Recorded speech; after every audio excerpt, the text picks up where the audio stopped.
Magandang araw po mga kababayan ko sa Pinilakan Lakbay. Ayan, naway safe po ang lahat. I-share ko po sa inyo kung paano makatipid po sa pagpapagawa po ng bahay. Ano po yung mga dapat i-consider po ninyo para yung budget po ninyo ay hindi sumobra. Diba?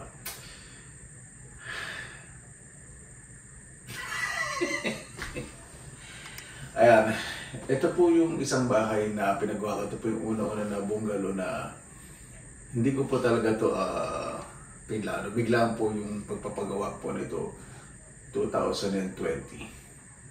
Sawa naman po ng Panginoon na tapos po paunti-unti.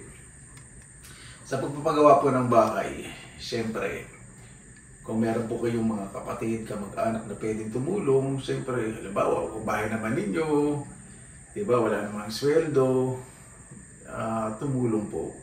Malaki po matitipid po ninyo. At tapos, ang pinakamaganda po niyan, tingnan nyo rin po yung mga materyales na bibilin po ninyo. Mag-survey din po kayo. Huwag lang po isang construction supply o tindahan ng bibilang po ninyo. Magtanong-tanong din po kayo. Ang pinakamaganda po niya na magtanong po kayo sa mga nangungontrata, sa kaibigan po ninyo. Halimbawa, mga kapatid, pinsan, tiyo-tiya, sa mga kapitbahay. Magtanong-tanong po kayo bago po kayo magpagawa ng bahay para hindi po kayo umiyak. Totoo po yan, ang budget po talaga eh. Hindi po biro.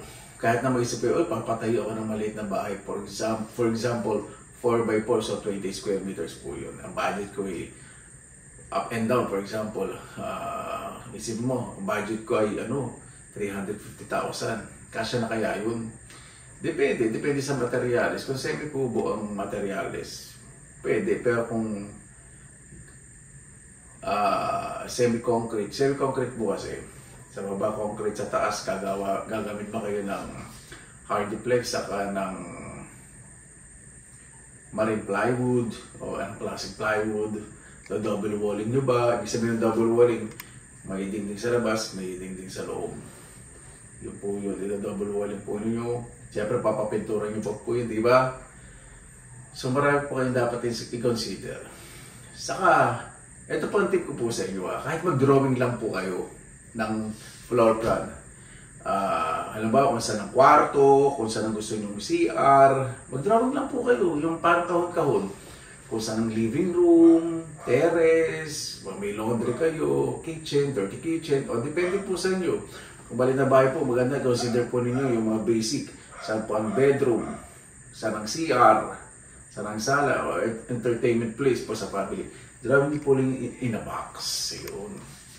Tapos, kung wala po kayo sa mga sukat, maganda, kakausapin niyo po yung mga kontrata po sa inyo, yung gagawa, o karpentero, o foreman, na pumasok lang sa isang bahay.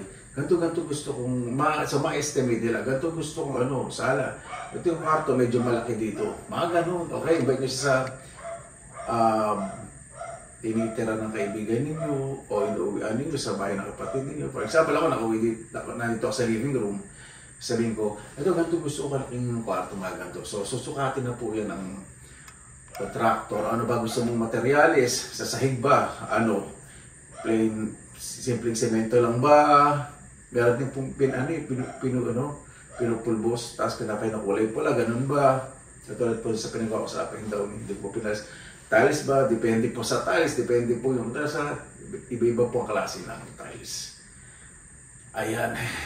Saka, sa pagpapader po ng bahay, ayan, halimbawa kung ipapader pa lang, palaso nyo na po yung anti-anay.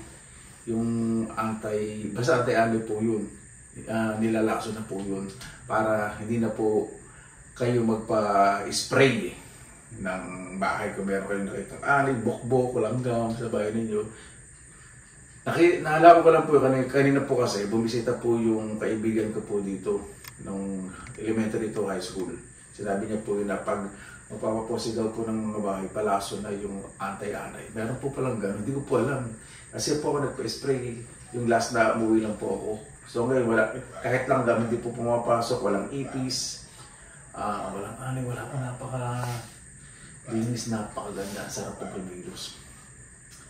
Ayun po, marami pa kayo consider. At syempre, sasabihin niyo sa gumagawa, anong materials ba ang gusto ninyo? Siyempre, yung pintura. Ang pintura hindi po pare-pareho, pati ang presyo. Ay mahirap po mag-estimate po ng bahay.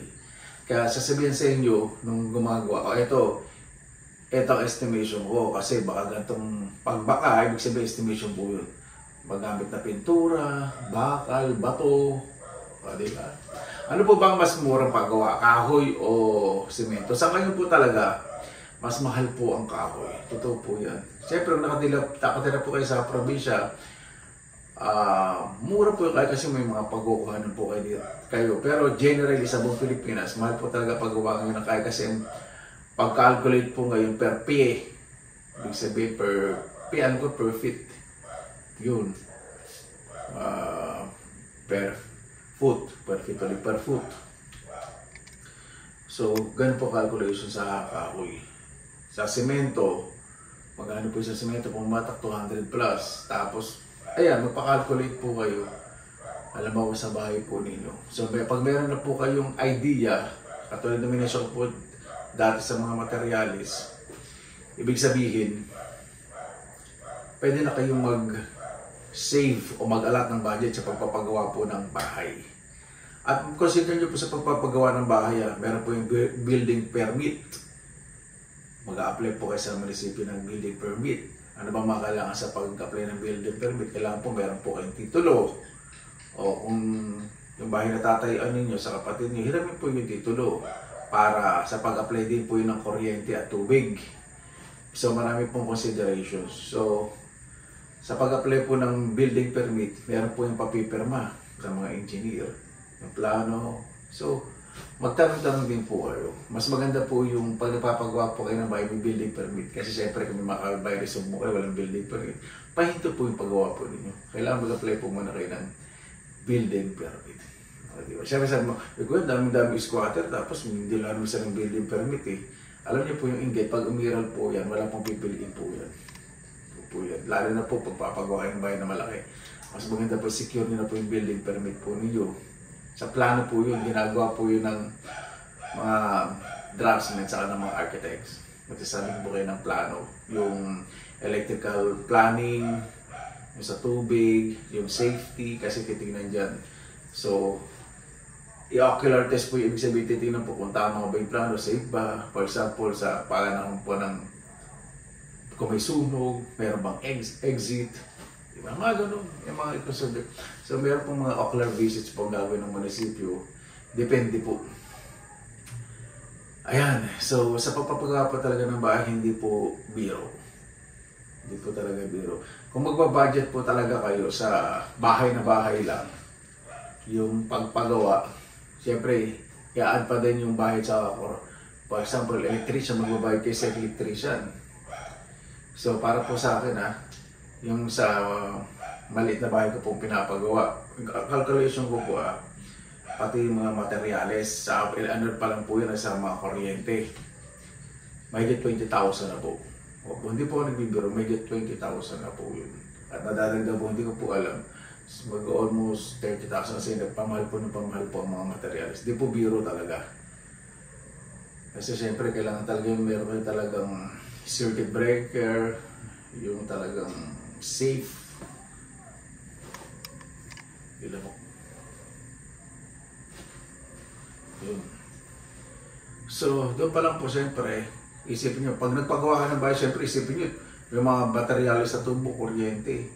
So, kung ipa-add nyo talaga yun sa mga nagpaplano, mas maganda kung mausap kayo ng mga electrician din, kung magkano magagastos. Yun, hindi lang isa. Gawin nyo mga dalawa o tatlo para meron po kayong options, mga options o mga pagpipilian. Sa bawat ano po ninyo, plano po ninyo na pagpapagawa po ng bahay sa Pilipinas, lalo kung gusto nyo umuwi, importante po yan na meron po kayong pagpipilian. Yung nakaraan po sinabi ko, hindi ko po masyadong dinetail o in-specify yung kaibahan ng pakyaw sa kanang arawan. Ang pakyaw po, kontrata po yun. Ibig sabihin, 60% sa materials, 40% po sa mga gagawa. Halimbawa, nakipag-kontrata po kayo, nakipag-deal sa mga karpintero, foreman. O sa mga ganun po, sa mga probinsya, dito po naman kasi Ganun po, hindi po nakipagkontrata doon sa mga talagang mamahal architect, draftsman. Hindi kapatid ko po kasi draftsman, so siya po yung nag-a-assist po sa akin sa pagpaplano. Siyempre, minsan hindi kami nagkakasang sabihin ko ba't gusto ko. Yung suggestion naman po, nagsasuggest siya. Siyempre, ang masusunod pa rin po yung gusto niyo. Pero napaka-supportive po ng kapatid ko po. So, ayun po yung mga consider po ninyo. Yung pakyawan, 60% po sa materials, 40% po sa mga gagawa. Ibig sabihin, meron silang foreman, yung gagawa, may electrician, may tubero, pero depende po sa inyo depende po yung pakyawan. Kung papapakyaw niya lang po, structure po ng bahay, hindi kasama yung mga tubero at electrician, iba po yun. Pero pag gusto niyo talagang basal, ibig sabihin talagang buong buo, mag-umpisa sa wall, from nothing, tapos bubuin, basal po tawag doon, tapos papakyaw nyo, pasama niyo na po yung electrical saka yung sa tubig buo. Para yung budget po ninyo, halimbawa, pag nagsabi, 500,000 ang budget dito. Pag ganun po, magpasobra po kayo ng mga 200 to 300,000. Kasi lalo na po ngayon magtatag-araw, mas magmamahal po ang mga materyales.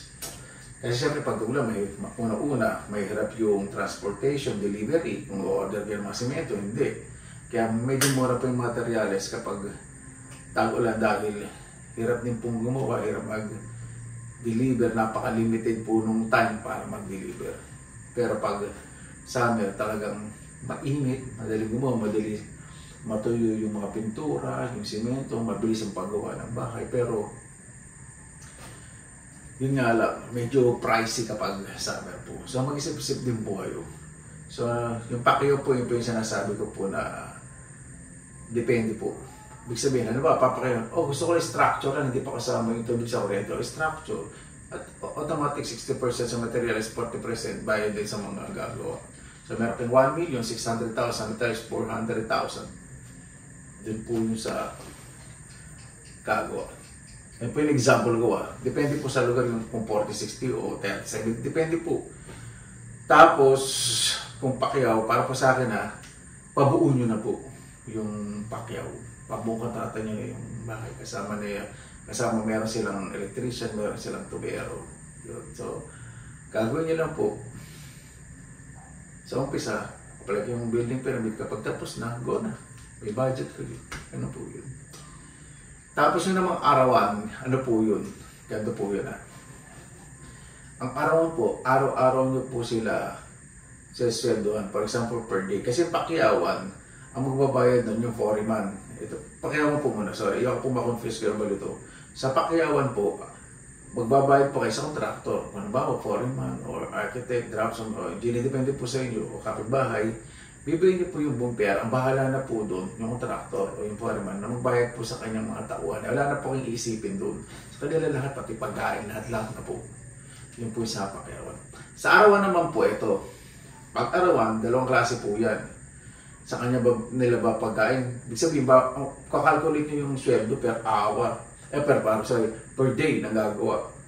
So, meron po yun, tagahalo ng simento, mason, tubero, electrician. So, per day po ang bayad po doon. So, mag-calculate po kayo. Magkano ba ang skilled?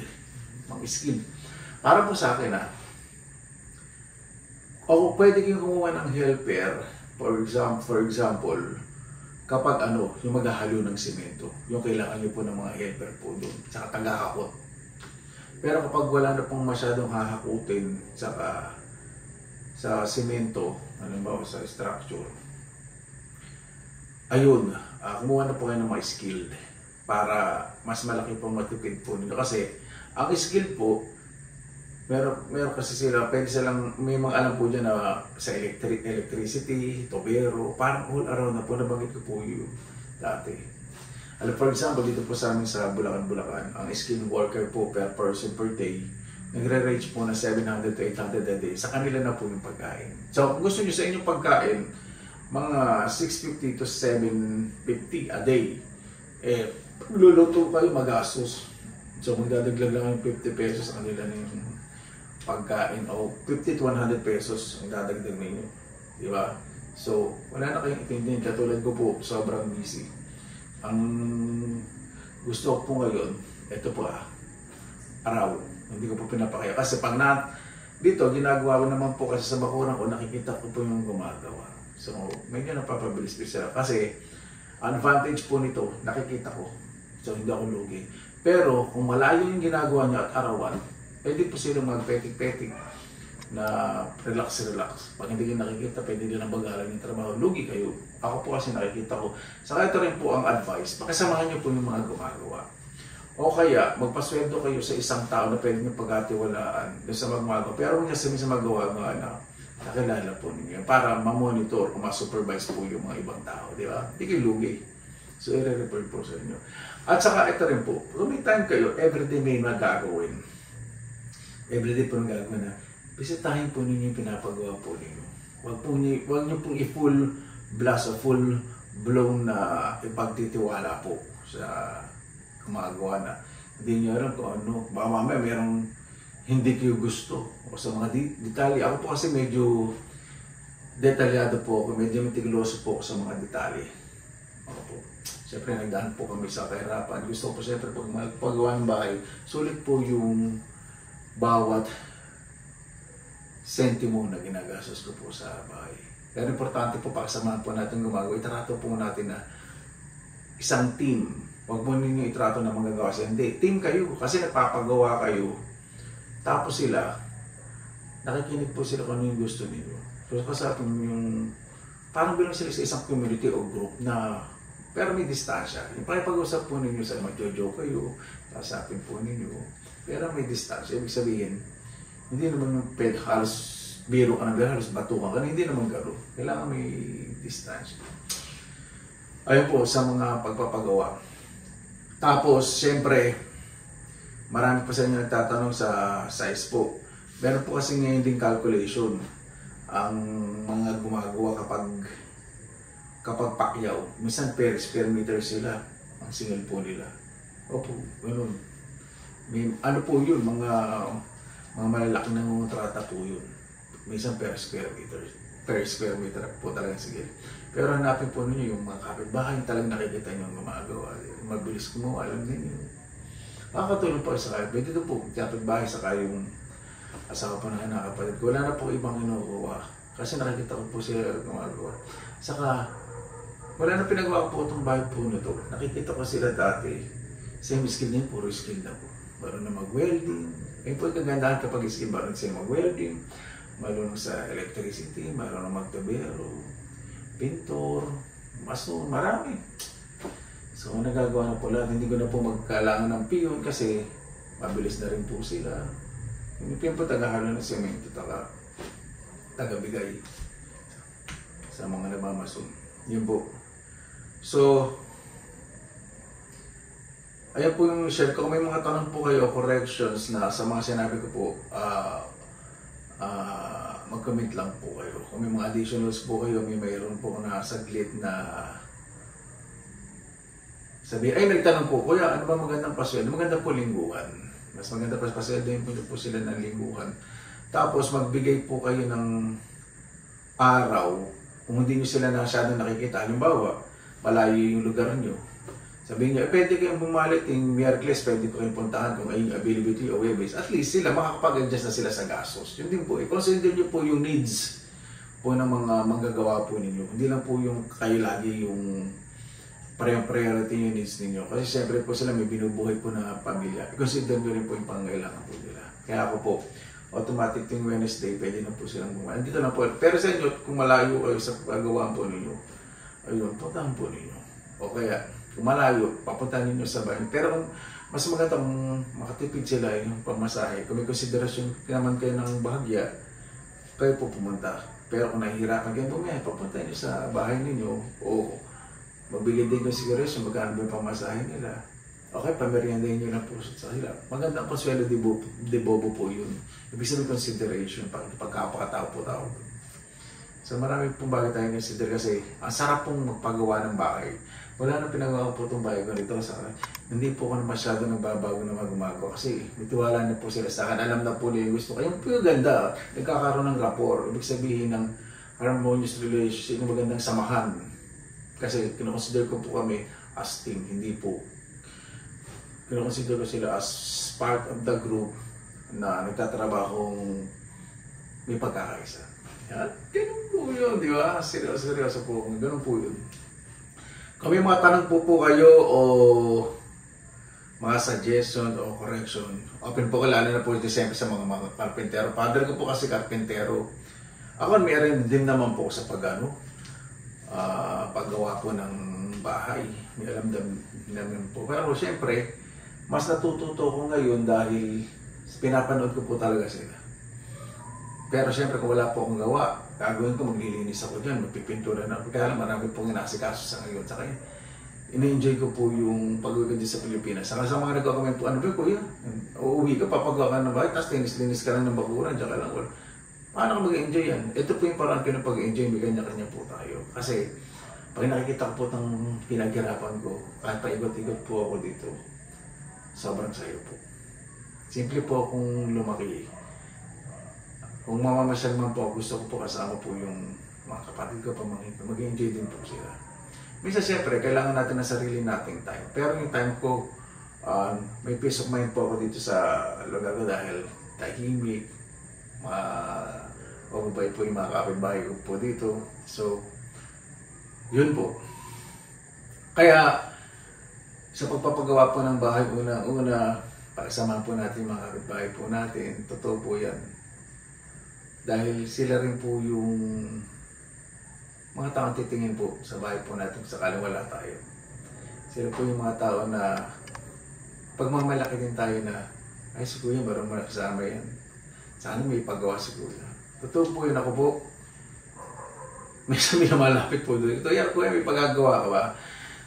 Ito pa sabi siya kahit wala po ang pagagawa kasi alam ko po kailangan po ng kabuhayan po, di ba? Hindi ko na po binablog, hindi po sila pinakikita. Papaalam po sa akin pang video. Yung iba po, yung iba, tatanong po dito, sige, okay lang ba, magdamo ka? Kahit kaya ko pong gawin. Kasi kahit 2 araw, para po sa akin, malaking tulong po yun eh. Lalo po sa hirap po ng buhay po ngayon.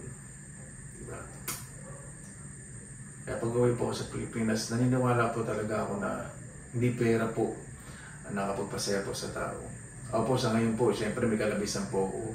Sa pera, totoo po, hindi ko po pinoproblema. Pero, ang totoo po talaga kasayahan yung kapag nakita nyo po yung mga inuwian po ninyo na mas masaya. Yung pagmamahal, yung may respeto, tiwala, yun po yung mga bagay na hindi po mababayaran ng pera. Yung values na taglay po natin bilang tao. Maraming bagay po. Ako po kasi simpleng tao lang po eh. Napakasimple po na kaligayahan ko. Hindi po ako materialistic na tao. Yan po. Paano po? Kung meron po kayong mga tanong, suggestions, mga tips, lalo na po sa unang kontrata, sa mga karpentero, hindi po ako nagmamaroon. Alam ko po, mas magaling po kayo sa mga sinasabi ko, mas may alam po ako. Ang sinishare ko lang po yung aking karanasan po sa pagpapagawa ng bahay. Mag-share po tayo ng comments para mabasa din po ng iba. Yan. Ano na po tayo? Magbigayan po tayo, magkomento para sa iba din po na gustong pagpagawa ng bahay, lalo na po yung mga uwi po ng Pilipinas. Lalo na po yung ngayong December, marami po uwi sa Pilipinas, sigurado po yan. Karamihan po dyan, magpapagawa, magpapaayos po ng bahay. Paano po? Maraming salamat na po sa inyong oras na ilan sa pinilangal ko. Basta lagi po tayong positive vibes, good vibes. God bless, ingat po lagi, magandang araw. Laban!